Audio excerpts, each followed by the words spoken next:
শ্যামলী কি এবার প্রতীকের পর্দা ফাঁস করে দেবে? শ্যামলী ও অনিকেত পুলিশের কাছে প্রতীকের সম্বন্ধে সবটা জানার পর তারা প্রতীকের মোবাইল চেক করার জন্য প্রিয়াকে ফোন করে বিয়ের অনুষ্ঠানে সঙ্গীতের আয়োজন করতে বলে।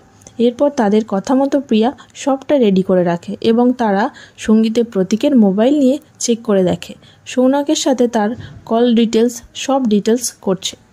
তখন শ্যামলী নিশ্চিত হয় যে সে কাজটা করেছে। তারপর শ্যামলী অনিকেতকে আরও কিছু দেখতে বললে অনি দেখতে পায় প্রতীক কলকাতায় একটা হোটেলে রুম বুক করেছে।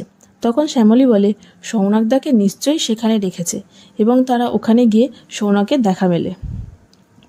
এদিকে বিয়ের লগ্ন পেরিয়ে যাচ্ছে কিন্তু রোহিণী আসে না। তখন প্রতীকের বাবা রোহিণীর বাবাকে অপমান করে আর এদিকে রোহিণী শ্যামলীর অপেক্ষায় থাকে।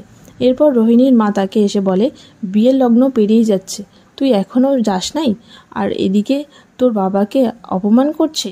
তখন রোহিণী আর অপেক্ষা করতে না পেরে চলে যায় এবং রোহিণীকে সিঁদুর পরাবে তখনই শ্যামলী অনিকেত সৌনককে নিয়ে হাজির হয়।